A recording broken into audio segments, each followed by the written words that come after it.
हरित एवं स्वच्छ ऊर्जा को अब से अपनाना है। आने वाले कल को हमें खुशियों से सजाना है।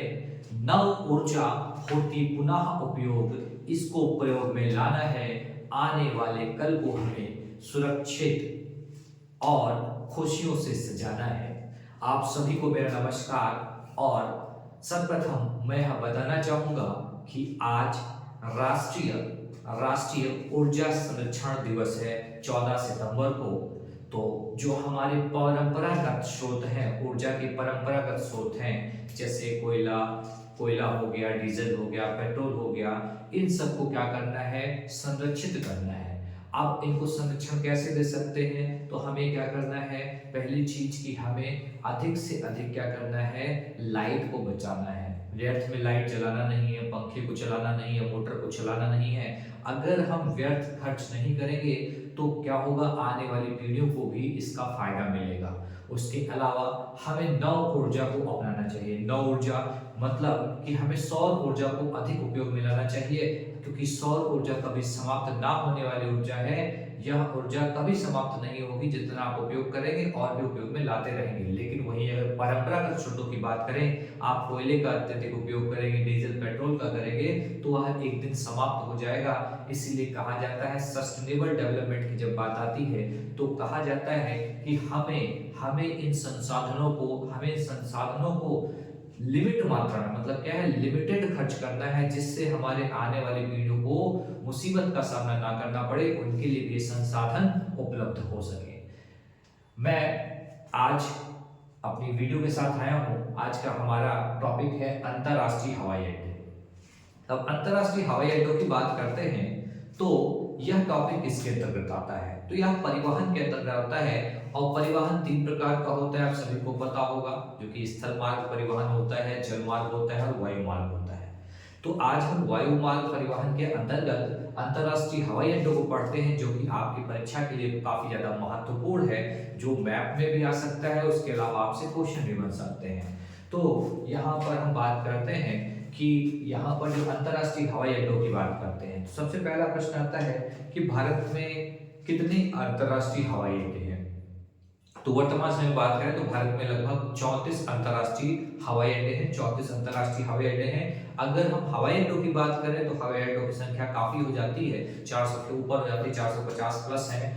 और वहीं पर इनमें से कुछ महत्वपूर्ण अंतरराष्ट्रीय हवाई अड्डों को हमें समझना होगा, क्योंकि ये हमारी परीक्षा के लिए महत्वपूर्ण है और हमारे लिए जानना भी अति आवश्यक है। जैसे कि हम सबसे पहले बात करते हैं इंदिरा गांधी अंतरराष्ट्रीय हवाई अड्डा।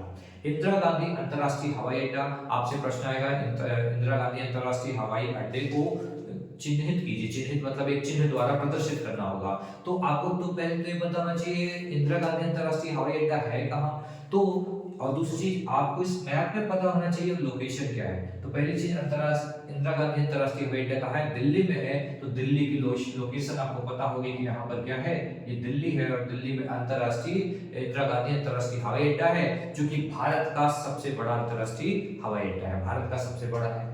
उसके बाद अगर महत्वपूर्ण की हम बात करें तो चौधरी चरण सिंह जो कि कहां पर है, तो लखनऊ में है। इसे अमौसी के नाम से जानते हैं, अमौसी के नाम से जानते हैं। चौधरी चरण सिंह अंतरराष्ट्रीय हवाई अड्डा जो कि लखनऊ में है, यूपी में है।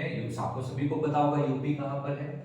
उसके अलावा हम बात करते हैं, बिहार आते हैं। तो बिहार में जयप्रकाश नारायण अंतरराष्ट्रीय हवाई अड्डा है, जो कि पटना बिहार में है। कौन सा, जयप्रकाश नारायण अंतरराष्ट्रीय हवाई अड्डा पटना बिहार में है। तो बिहार कहां पर है, यहाँ पर है, यूपी के बगल में बिहार है, आप देख रहे होंगे।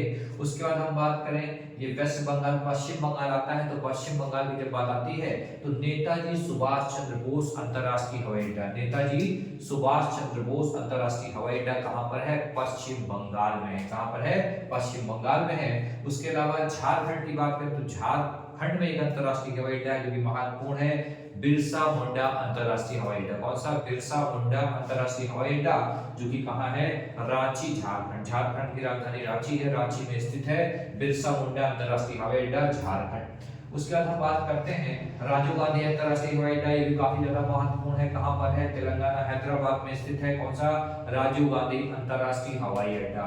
उसके बाद हम बात करते हैं, उसके बाद हम आते हैं यहाँ पर देखते हैं कि महाराष्ट्र के दो अंतर्राष्ट्रीय हवाई अड्डे महत्वपूर्ण बन जाते हैं। एक तो आपका बन जाता है कौन सा, छत्रपति शिवाजी अंतर्राष्ट्रीय हवाई अड्डा। छत्रपति शिवाजी अंतर्राष्ट्रीय हवाई अड्डा जो कि कहाँ है, मुंबई में है। ये आपके लिए बहुत ज्यादा महत्वपूर्ण बनता है। उसके अलावा मुंबई में ही डॉक्टर बाबा साहेब भीमराव अंबेडकर अंतर्राष्ट्रीय हवाई अड्डा है। कहाँ पर, नागपुर में बाबा साहेब अंबेडकर अंतर्राष्ट्रीय हवाई अड्डा है। ये भी काफी ज्यादा महत्वपूर्ण बनता है। आपको पता होगा महाराष्ट्र की लोकेशन क्या है, महाराष्ट्र में दो, छत्रपति शिवाजी और बाबा साहेब अंबेडकर अंतर्राष्ट्रीय हवाई अड्डा नागपुर।